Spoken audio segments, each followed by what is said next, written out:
Hi, my name is Brooke Hagerty and I'm the Food Chick. Welcome to today's episode of For the Love of Food. Well, we are in our new year. New year, new you. We all say that every year. We all want to, the one thing we all want to do is we all want to concentrate on eating healthier, exercising more, getting more sleep.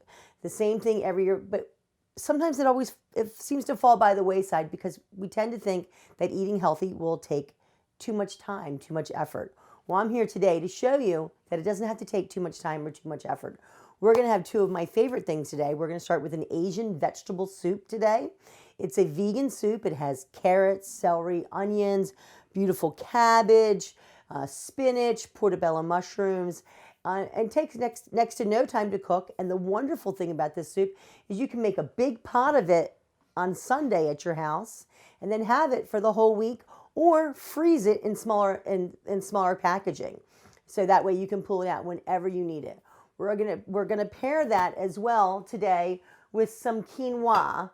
Quinoa is a wonderful grain that has really become popular over the last few years. It's very, very small, but it plumps up nice. It actually maintains a little bit of crunch to it. So this is something that you can serve on the side with your soup, or you can mix it into your soup. And again, you can make a nice batch of this and have it to have all week long to mix it with different vegetables. I actually mix it with my eggs in the morning for breakfast as well. So a lot of different choices for the quinoa for you. So, but first we're going to start with the Asian vegetable soup. Again, the mirepoix, carrots, celery, carrots. I'm going to pull out my new knife I just got for my 50th birthday this past year from my wonderful husband. Absolutely fantastic knife. Very important that you have a knife that you feel comfortable with in your hand. A lot of times people say that you need to use certain knives for certain things. I'm a big believer in the all-purpose utility chef knife, which is what this is. It serves its purpose for me. It makes my life easy. I'm chopping vegetables with it now. You'll see me later chopping some other things with it in other shows that we do. And, occasionally I do switch off to, specialty knives, but that's not always necessary. If you've got one solid knife that you really like, just keep it sharpened and keep it working. And it'll work wonders for you, make your life really easy in the kitchen. I'm just cutting my celery down here, just cutting the ribs down. Just one slice down the middle of them because we want to have a nice size bite of the celery in the soup. And again, just keeping it all together, keeping the blade away from my hands, very important. Now, when I do get down to the smaller pieces, you can see I'm using a bear claw method, holding my vegetables down. Here, holding my vegetables down. Another one of my favorite items here is the flexible cutting board because I can go straight to my stove top. So I'm going to turn my stove on high here. This is an induction cooking. So it cooks. It's going to heat up a little hotter, quicker. I'm just going to put my sesame. I'm using sesame oil in here. You can see it's already starting to steam up a little bit. A little sesame oil down in there. And my celery is going to go in. And you'll already hear that starting. Oh my goodness.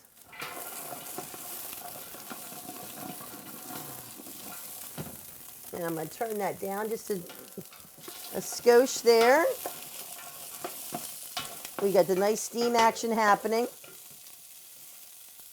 And then I'm going to go right to my carrots. Now my carrots, I've already rinsed my carrots off. I'm going to keep the skin on my carrots. And we're just going to cut these down.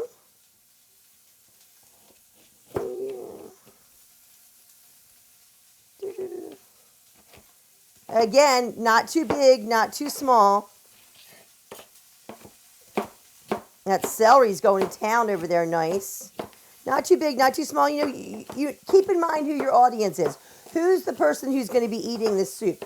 Is it going to be your child who needs a little bit smaller bites? Is it going to be you and your husband, you and your boyfriend, you and your girlfriends, just hanging out? Again, keep your audience in mind for how big their bites are going to be.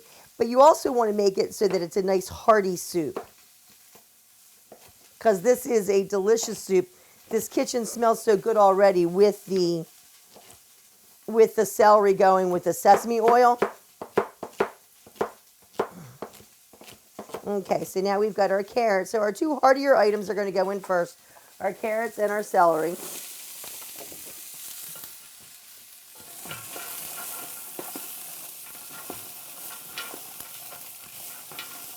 Oh, that's nice. And I'm just going to go ahead and grab my onion.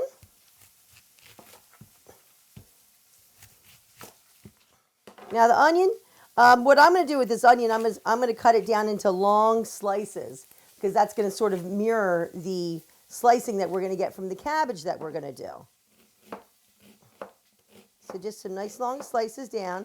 You see that I cut that in half, so it's easier for me to handle and cut it down, because if it's on the round, it's going to slide all over the place. So this is just a nice sweet onion. Vidalia onion, if you can find it, would be great. If you don't have any of those onions, or just a white onion or shallots would be fantastic in this as well. A nice thinly sliced shallot. Again, let's go over here. Hear that nice sizzle. Oh boy, does that look good down in there. That's going there. Well, that's going there. We want to put a little seasoning in there. So what I'm going to do is I'm going to put a little rice wine vinegar in. Just a tad bit, just to put a little liquid on the bottom. A little rice wine vinegar down there. And I'm going to throw in a little organic gluten-free soy sauce. So if you are gluten intolerant, you can get this gluten-free soy sauce. It's available readily at all of your local grocery stores. Just put a little bit in there. We're not going to need to add much salt to this, because even though this is gluten-free, it's a little low sodium, but there's still enough in there that we'll be gathering that as we go along. Season to taste. Okay, so we also want to add a little more flavoring. And a little more flavoring at this point. One of my favorite all-natural flavorings to go in is garlic. Who doesn't love a little garlic in their food? Who doesn't like a lot of garlic in their food? Well, you don't have to. That's the good thing about garlic. You can put in as much as you want or as little as you want. Now I'm just going to clear my flexible cutting board off off from here. My fresh garlic. Just pop that down. And we're going to peel this off. This is wonderful. Just the end here, pop that end off, and I'm just going to slice. And I'm just going to take my knife, and we're just going to do a quick little dice on there. Oh, yeah. This garlic smells wonderful. You know, it makes such a difference if you grab the fresh bulb of garlic at the grocery store rather than what's in the jar. Now, again, I'm not going to lie to you. I've got the jar in my refrigerator because, you know, there are times when you need that. Or, you know, you're in a little bit more of a hurry. You just need that quick little add of flavor. But if you have the opportunity to grab a fresh bulb of garlic, and this bulb of garlic was 69 cents. Okay, I'm going to add my garlic here now. So we've got garlic in there. We've got our garlic in there. We've got our carrots. We've got our celery. We've got our onions. We have our sesame oil. We also have a little rice wine vinegar, which smells delicious in here because it's a nice light, mild vinegar. And we've got our gluten-free soy sauce. Okay, so those are cooking down. Now we're going to add the star of the show, which as far as I'm concerned, which is green cabbage, basic green cabbage. This head of cabbage yesterday cost me $2.49. So for your cabbage on here, we're just going to slice it down. Because, again, mimicking what we did with the onion, the nice long strands. Because we do want this to have some body and some depth to it. Because it is a vegan meal. Not everybody thinks, not everyone thinks that vegan is going to satisfy you. Well, we need to pack this with not only flavor, but with texture. You know, a lot of times people forget that texture is such an important part of your meal. Okay. I really wish that you were here to smell this right now because it smells quite delicious. It's a beautiful color, the red, the green, the orange in there.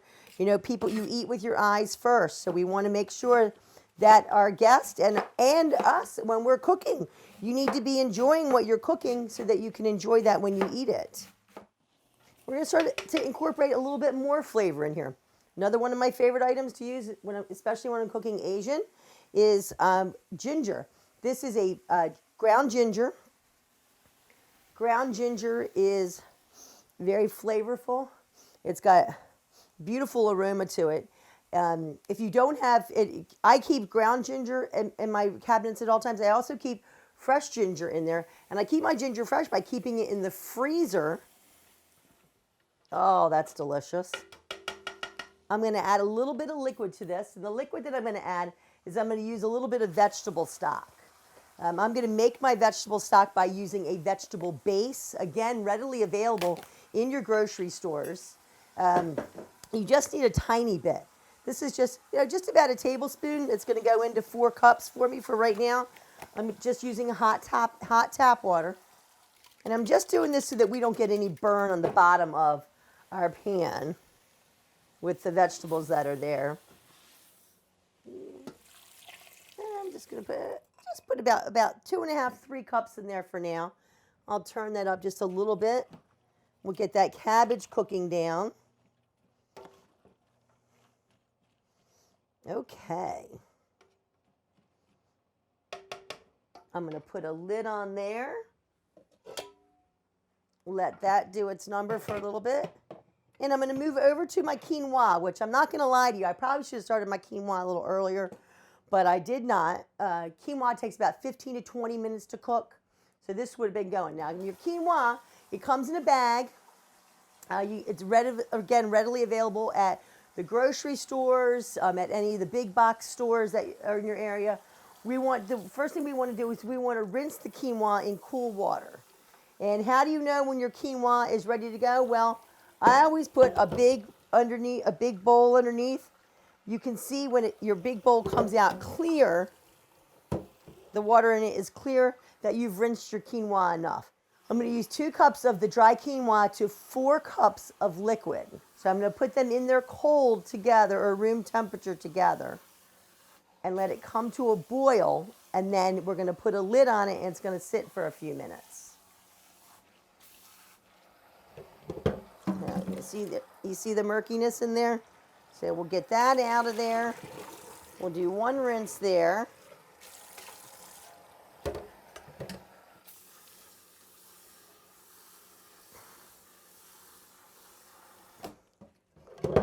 Okay, and see how much clearer that water is coming out now? So your water's coming out much clearer. We're just going to let that drain right over top of there. I'm going to grab my measuring cup again here that I had I started with for the soup. I'm going to put just a tad more vegetable base in there and get my water going on to hot water again. Well, not hot, but it needs to absorb the vegetable base.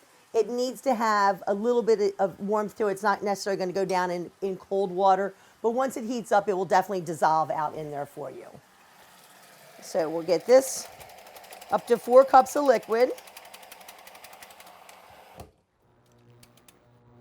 Again, this is an induction cooker, so it does heat up very, very quickly. And we're just going to add our quinoa right in there.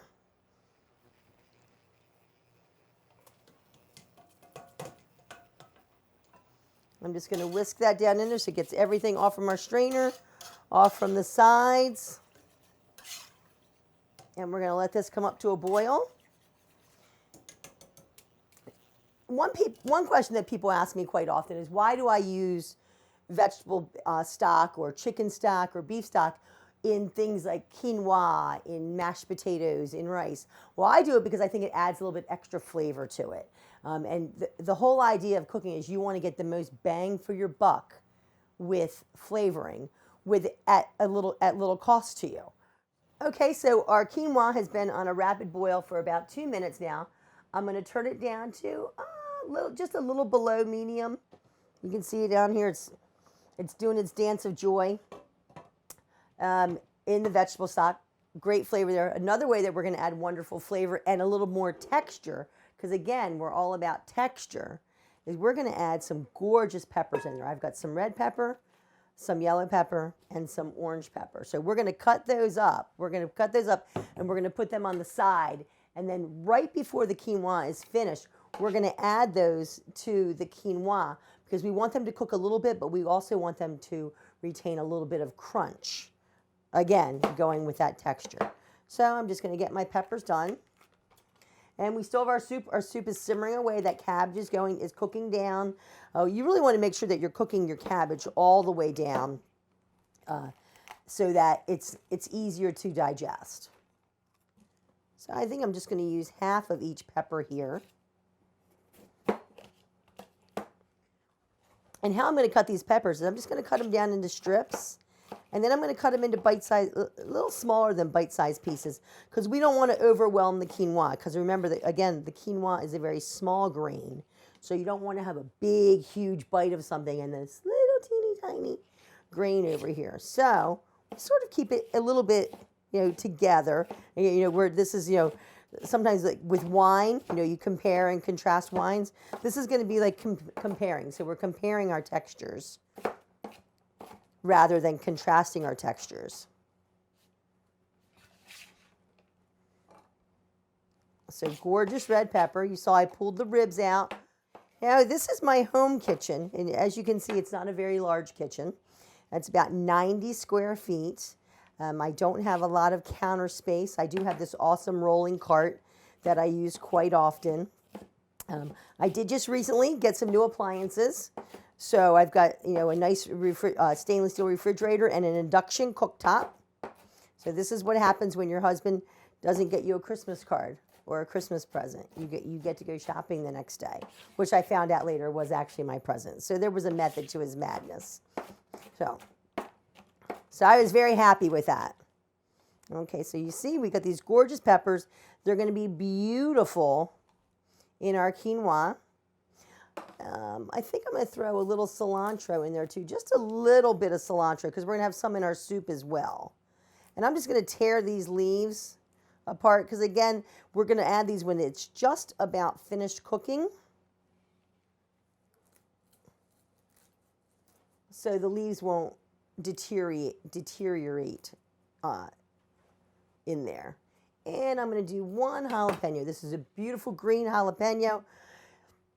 Got it at my local grocery store. I do a lot of shopping at the grocery store when farmers markets are not in season. And I'm looking forward to the farmers markets starting back up again this year. They're always a treat to know where your vegetables are coming from, to know where your food is coming from. So gorgeous. All the heat is coming from your seeds. So we're going to take that heat out of there, get rid of those seeds. So there's not quite as much heat going on there. I'm going to put this other half aside because I think we're going to add that to our soup in just a little bit. Oh, just cut these down to nice long slivers and then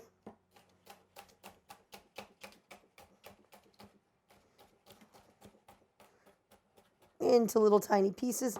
I'm just going to take my knife and go through it one more time.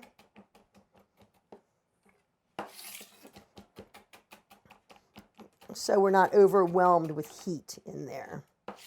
The nice thing about mixing this jalapeno with these mixed peppers is that the sweet of the red, yellow, and orange pepper are going to sort of balance out the jalapeno.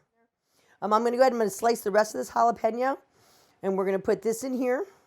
I'm going to take the ribs out, the rib and the seed, because again, that's where the heat is. If you want the heat in there, by all means, keep it in there. Okay, so this jalapeno, again, we're going to get it down. We're going to chop it down smaller. The reason we're going to chop it down smaller this time is because we don't want it to, we don't want to have a huge bite of jalapeno going, wow, screaming at you saying, here I am, honey. Okay, so a jalapeno in there. Okay, now on to the second star of the show. The second star of the show is the portobello mushroom. I love portobello mushrooms. I use big portobello mushrooms. I use small portobello mushrooms. I use them all. Fantastic, big, round, gorgeous, meaty. So this is where your person who's saying, I don't want to eat vegetarian, this is where they're going to get their meatiness from, because this mushroom has got a lot of gumption to it. It holds up well. Look how gorgeous that is on the inside. It's thick, it's meaty. It's a wonderful, wonderful substitute for any meat. And I'm a huge fan of mushrooms of any sort. Portobellos are definitely one of my favorites. And I'm just going to throw the portobello mushrooms right in here. We're going to keep slicing them down and take those stems out. Some people take what is called the gills out. I don't take the gills out. They're not bad for you. They're not going to harm you in any way. Again, it's going to cook down. Now, if I was eating this raw portobello mushroom in a salad, I might take it out because it's not altogether pretty, but it's not altogether ugly either. But it's just going to cook right down in here into our soup. Let's get these stirred up in here.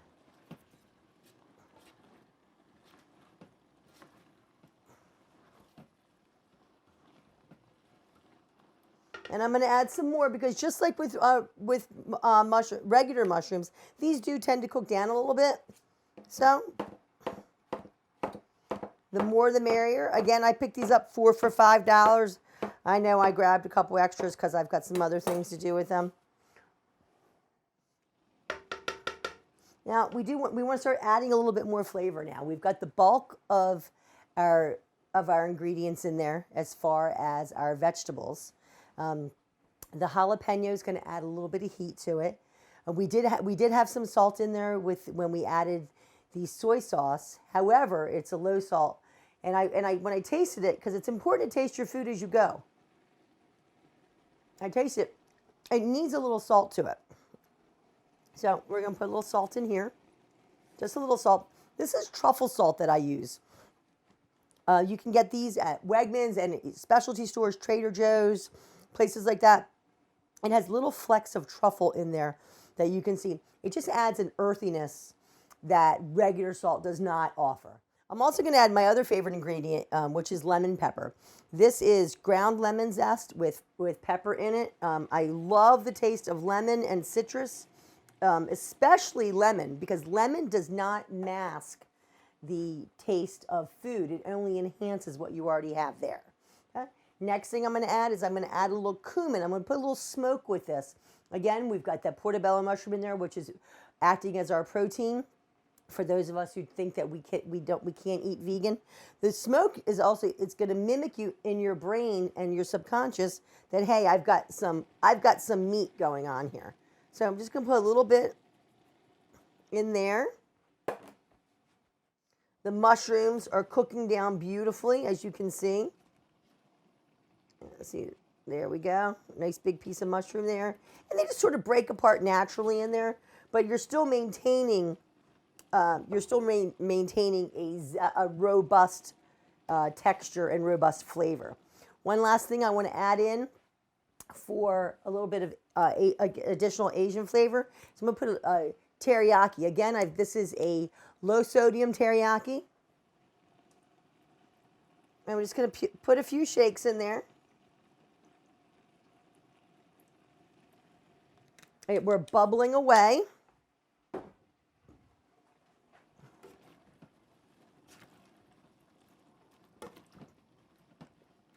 Okay, so we're going to let that cook down together. We're going to put a lid back on there.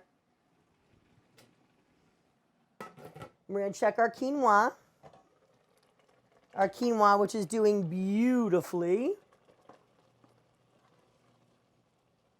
Okay.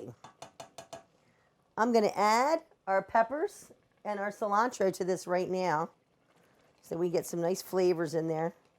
Again, making gorgeous colors. Eating with our eyes first, but not overdoing ourselves with the cooking of the peppers. Oh, this is gorgeous. Okay, so I've got hot water in here. with my vegetable base. We're going to add this to our soup. Again, this is going to just enhance the flavors that are already there using that vegetable stock.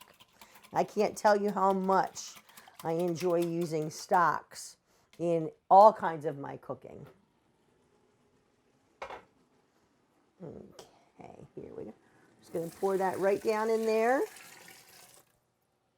And we'll see how that looks. If we need to add a little bit more, then we'll add some more. I think we do need add some more liquid. I'm just going to use water now because we've got a lot of flavor happening with the vegetable stock that's already in there.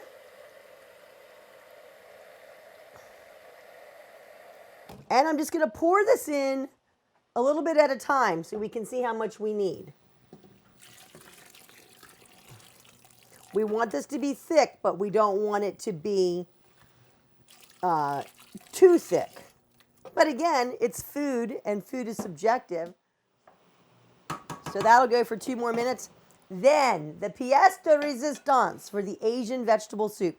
My absolute favorite, well, one of my absolute favorite vegetables, baby spinach. This is fantastic. We're going to throw this spinach in here. It's going to wilt down. We're going to stir it up. It's going to mix so beautifully in here. And in about 3 minutes, we're going to have a fabulous meal. Okay, so now we've got our fabulous quinoa. We just pulled that off.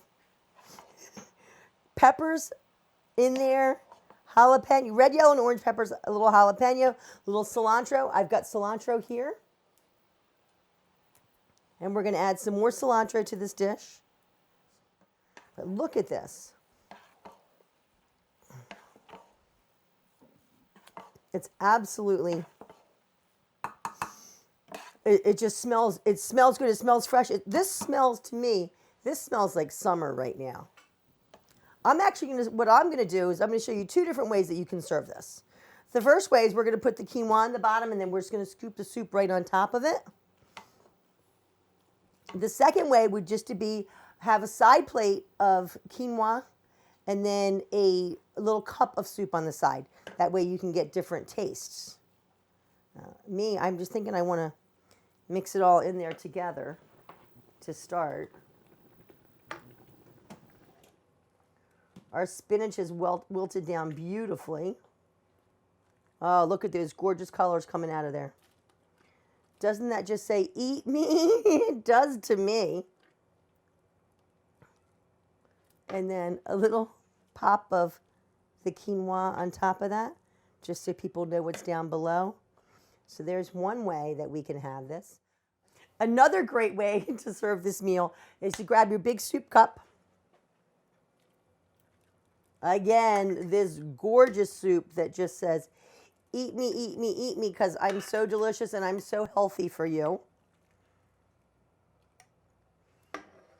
Grab a plate.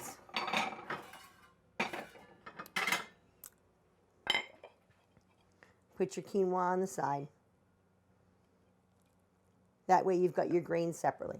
So here you go. 2 wonderful, wonderful renditions of the same meal. I think I'm going to dig right in because this just looks so absolutely gorgeous. It smells amazing. Again, next to no time at all for you to cook. And if you don't want to cook it for yourself, you can always call me. I'm Brooke Hagerty. I'm the food chick. Thanks for joining me today on For the Love of Food. Now that's good food. Oh my God, that's so good. That is so good.